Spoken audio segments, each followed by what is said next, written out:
आज आपको मैं सहयोग की उपादेयता तथा कुंडलिनी के जागरण से मनुष्य को क्या लाभ होता है वो बताना चाहती हूँ। माँ का स्वरूप ऐसा ही होता है कि अगर आपको कोई कड़वी चीज़ देनी हो तो उस पर मिठाई का लेपन कर देना पड़ता है, किंतु सहयोग ऐसी चीज़ नहीं है। सहयोग पे लेपन भी मिठाई का है और उसका अंतर्भाग तो बहुत ही सुंदर है। सहयोग जैसे आपने जाना है, सहज, सह माने आपके साथ पैदा हुआ, ऐसा जो योग का आपका जन्मसिद्ध हक है वो आपको प्राप्त होना चाहिए। जैसे तिलक ने कहा था, बाल गंगाधर तिलक साहब ने भरी कोर्ट में कहा था कि जन्मसिद्ध हक हमारा स्वातंत्र्य है, उसी तरह हमारा जन्मसिद्ध हक स्वतंत्र को जानना है। ये स्व का तंत्र हमारे अंदर परमात्मा ने हजारों वर्ष संजो कर प्रेम से अत्यंत सुंदर बना के रखा हुआ है, इसलिए इसमें कुछ करना नहीं पड़ता। सिर्फ कुंडलिनी का जागरण होकर आपका जब संबंध इस चराचर में फैली हुई परमात्मा की प्रेम की सृष्टि से, उनके प्रेम की शक्ति से एकाकार हो जाती है, तब योग साध्य होता है। और उसी से जो कुछ भी आज तक वर्णित किया गया है, जो जो संतों ने वर्णित किया हुआ है, जो मार्क्स ने कहा, जो बड़े बड़े तत्ववेत्ताओं ने कहा, उस परमात्मा के साम्राज्य की आपको प्राप्ति हो जाती है। ये सब कुछ आप ही के अंदर स्थित जो सुंदर रचना है उससे घटित होता है। आज आपसे मैं, जैसा कि इन्होंने बताया था, कुंडलिनी के माध्यम से हम कैसे नानाविध लाभ उठाते हैं उसके बारे में बताऊंगी।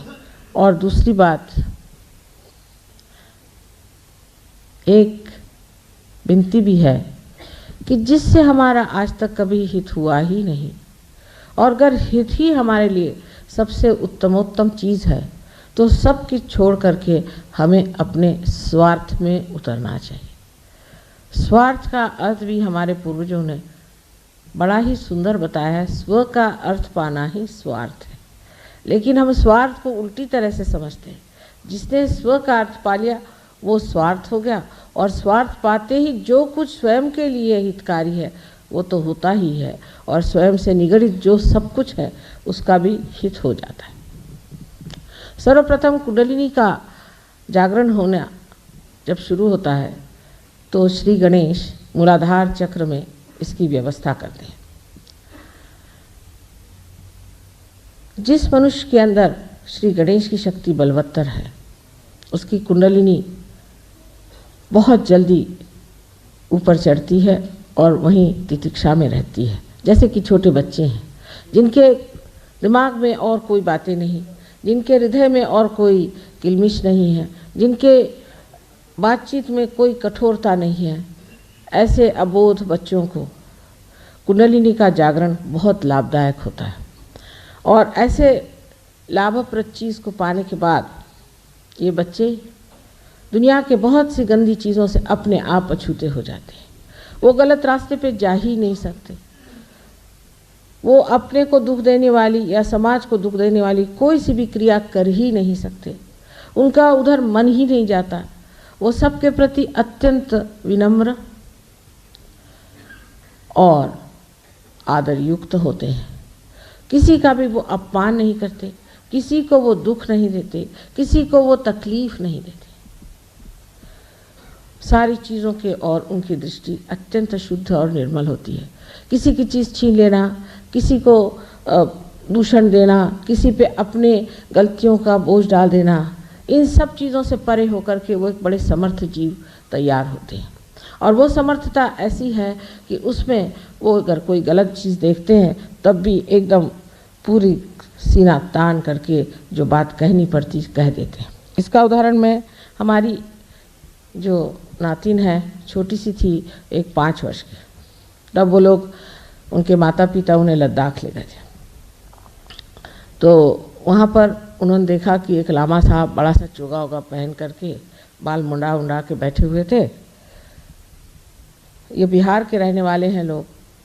तो जब उन्होंने देखा कि सब लोग जा कर के इन महात्मा जी के पैर छू रहे हैं और माँ बाप भी संकोचवश जाके उनके पाँव छूने लग गए, तब उनसे रहा नहीं गया। छोटी सी थी, जा कर के उन्होंने अपने हाथ ऐसे किए और वो एक टीले पे बैठे थे उनकी और ऐसी गर्दन करके कहते हैं कि सर मुंडा कर और ये चोला पहनकर आप सबसे पैर छुआ रहे हैं, आप पार तो नहीं हैं।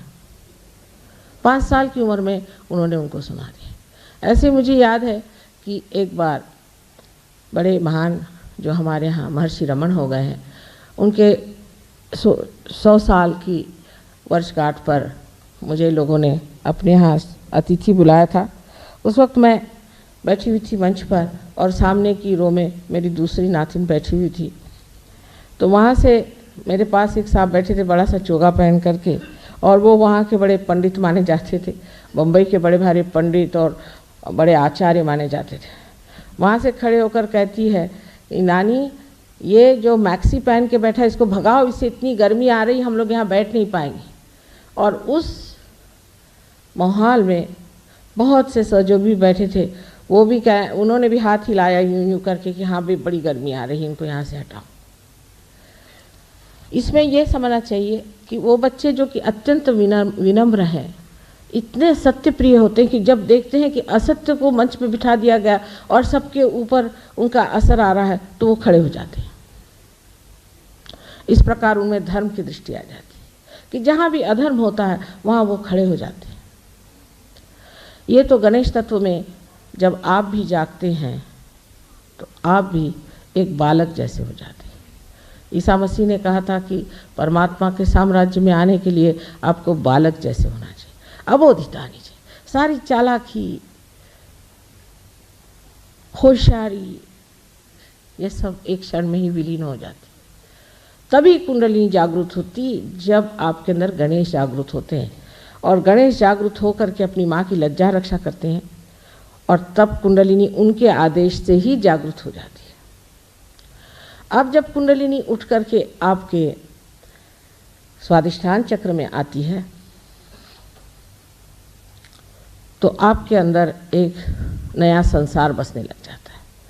सौंदर्य दृष्टि आपकी बड़ी तीक्ष्ण हो जाती है। एक साहब मेरे पास आए, कहने मेरे पास नौकरी वोकरी नहीं, पार तो हो गया। तो मैंने कहा कि तुम इंटीरियर डेकोरेशन का काम क्यों नहीं करती? वो कहा भाई मुझे तो लकड़ी, कौन सी लकड़ी क्या ये मालूम नहीं, मैं इंटीरियर डेकोरेशन क्या करूँ। मैंने कहा तुम करो तो सही। उन्होंने इंटीरियर डेकोरेशन किया, उसमें लाखोंपति हो गए। मैंने कहा सिर्फ जिस वक्त आप कोई चीज़ को, किसी भी सौंदर्यवान चीज़ को आप बनाने जाते हैं तो सिर्फ उसकी आप चैतन्य लहरियाँ देखिए। अगर उसमें से चैतन्य की लहरियाँ आ रही हैं तो समझ लेना चीज़ बन गई, और अगर नहीं आ रही है तो उसको मत बनाना। पर उनको बड़ा आश्चर्य हुआ कि वो बनाते गए और चीज़ सुंदर ही बनती गई। कहीं भी वाइब्रेशन ने उन्हें रोका नहीं, कहीं भी उनको ऐसा नहीं लगा कि यहाँ गर्मी आ रही है, कि यहाँ कोई तकलीफ हो रही है। ये सौंदर्य दृष्टि कभी कभी इस तरह से विकसित होती है कि जो लोग कभी भी कविता नहीं लिखते थे, गणितज्ञ हैं, कभी जन्म में कविता क्या उनको मालूम नहीं, वो ऐसी सुंदर काव्य रचना करते हैं कि देखते ही बनता है। जिन्होंने कभी भी हाथ में कुंचली नहीं ली, कुछ भी उन्होंने चित्रित नहीं किया, वो ऐसी सुंदर आकृतियाँ और ऐसे सुंदर विषय पर इतने शुभदायी चित्र बनाते हैं कि सोचता है ये कहाँ से रवि वर्मा फिर से आ गए क्या इस संसार में। क्योंकि मनुष्य उसके तत्व में उतर जाता है, और वो तत्व है सौंदर्य दृष्टि। सौंदर्य दृष्टि जो मनुष्य की होती है वो बाह्य होती है, लेकिन जब वो पार हो जाता है उसकी दृष्टि सूक्ष्म हो जाती है। उसको कोई अश्लील, भद्दी, सस्ती चीज़ अच्छी ही नहीं लगती। वो जो भी चीज़ बनाता है एकदम गहन बना के रख देता है। उसको समझने वाला भी आत्म साक्षात्कारी होना चाहिए। जैसे विलियम ब्लेक नाम का एक बड़ा भारी कवि 100 वर्ष पहले इंग्लैंड में हुआ, और इस कवि ने सहयोग के बारे में इतनी बारीकी से लिखा है कि मैं जिस घर में रहती हूँ उस घर का भी पता पूरा उस बारीकी से दे रखा। इस विलियम ब्लेक की जो कुंचली है उसने ऐसी चीज़ें बना के रखी हैं कि सिर्फ उसे सहयोगी ही समझ पाएगा या कोई आत्म साक्षात्कारी महापुरुष उसे समझ पाएगा। उन्होंने आज्ञा चक्र इतना सुंदर बनाया, परमात्मा को बनाया जो दबा रहे हैं आज्ञा चक्र को ऊपर से कि किसी तरह से खुल जाए ये चीज़, लेकिन वो कौन समझ पाएगा। उसमें यही देख रहे हैं लोग कि मसल्स कैसे बनाए हैं जो परमात्मा को दिखाया, उसका नाक कैसा बनाया है, उसका मुंह कैसे बनाया है, उसकी पूर्ण आकृति का जो कोएफिशिएंट्स है उससे कितना शुभ आ रहा है। जब मैं लंदन पहुंची तो सर्वप्रथम मैंने कहा कि विलियम ब्लेक की 100 वर्षगांठ है, उसमें जो एग्जीबिशन उससे जाना है। तो सब लड़के कहने लगे कि माँ आप तो कोई एग्जीबिशन वगैरह जाती नहीं। मैंने कहा इसमें तो जाना है हमें। जब वहाँ पहुँचे तो सारा वातावरण इतना सुंदर लग रहा था, सब तरफ से बहुत सुंदर चैतन्य की लहरियाँ बह रही थी और जैसे संगीत सा मुझे लग रहा था। लेकिन विभत्स लोगों की आंखें विभत्स होती, वो वहाँ दूरबीन लगा करके देख रहे थे कि कौन नग्न दिखाया गया है, कौन किस तरह से भद्दे ढंग से खड़ा है, क्योंकि उनकी दृष्टि में वो सौंदर्य था ही नहीं जिसको हम वहाँ उपभोग ले रहे थे। अब आप जानते हैं कि परदेश में लोगों की दृष्टि बहुत खराब हो चुकी है। वो तो किसी भी चीज़ में अश्लीलता के सिवा और कुछ देख ही नहीं सकती, उनकी दृष्टि इतनी अधोगति पे चली गई। लेकिन आज मैं सहयोग में देखती हूँ सहयोगियों के तरीके, उनको एक वृद्ध स्त्री है बैठी हुई, उसमें तक इतना सौंदर्य नज़र आता है। हृदय का सौंदर्य देखने की जो महानता है वो इन लोगों में बड़ी ही कुशलता से पता नहीं कैसे बाहर प्रदर्शित होती है। और मुझे आश्चर्य होता कि ये लोग जो इतनी कुत्सित नज़र से संसार की ओर देखते थे आज एक गौरव से देख रहे हैं कि देखिए संसार क्या है। आपने सुना होगा कि मोनालिसा नाम का एक पेंटिंग है जो लियोनार्डो दा विंसी ने बनाया और जो कि पेरिस के बड़े वाले लूव्र के प्रदर्शनी में रखा हुआ है, जहाँ अनेक लोग जाते हैं उसे देखने के लिए। मैंने एक दिन कहा कि आप जाके देखना कि मोनालिसा जो है उससे वाइब्रेशंस आते हैं। इतने सालों से बनी हुई चीज़ उसको देखने के लिए हज़ारों लोग आते हैं।